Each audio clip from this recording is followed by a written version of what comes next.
हमको यहाँ पर देखना है वाष्पन क्या होता है और क्वथन क्या होता है, यानी कि वाष्पन और क्वथन में अंतर देखना है।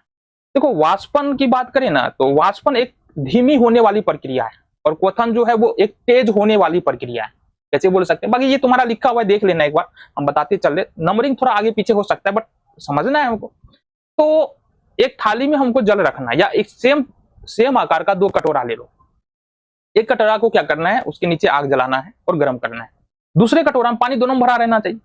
तो दूसरे कटोरा का हमको क्या करना है, बिल्कुल ऐसे ही छोड़ देना है। तो जाहिर सी बात है, जैसे हम 100 डिग्री सेल्सियस पे जाएंगे जब कटोरे वाले जल को गर्म करते हुए, तो वहां पर क्वथन शुरू हो जाएगा और धीरे धीरे करके 10, 15, 20, 25 मिनट में क्या होगा, सारा का सारा जो कटोरा का जल है ना वो गायब हो जाएगा। मतलब उसका क्वथन हुआ और जल खत्म, सारा का सारा वेपर बन गया, भाप बन गया।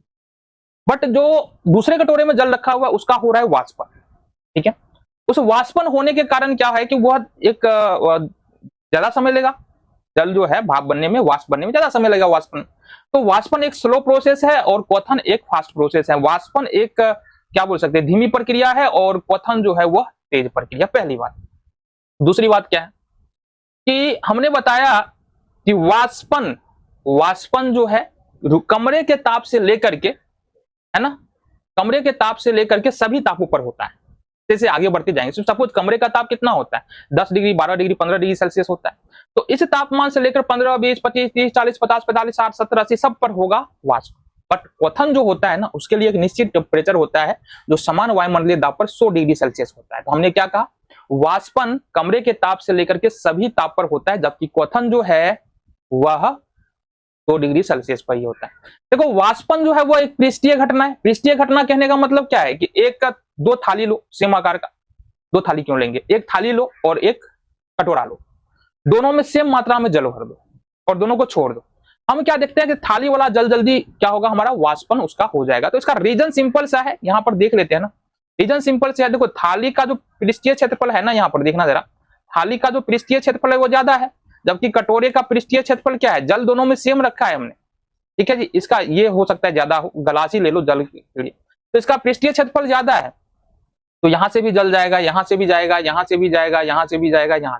जबकि यहां पर देखो ग्लास के अंदर से यहां से बस इतना ही से जगह जल के वाष्पन के लिए मिलता है, जिसके कारण इसका वाष्पन स्लो होता है। तो वाष्पन एक पृष्ठीय घटना है, जबकि क्वथन क्या होता है, द्रव के संपूर्ण भाग से होता है।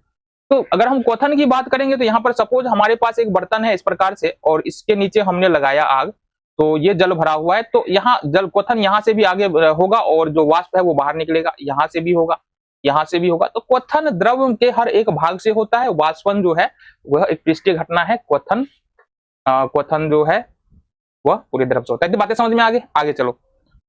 जब हम ताप में वृद्धि करते हैं तो वाष्पन की गति बढ़ जाती है, ताप में वृद्धि करेंगे तो वाष्पन की गति बढ़ जाएगी, लेकिन क्वथन का कोई गति नहीं बढ़ता है। क्वथन हमेशा 100 डिग्री सेल्सियस पर ही होता है, समान वायुमंडलीय दाब पर।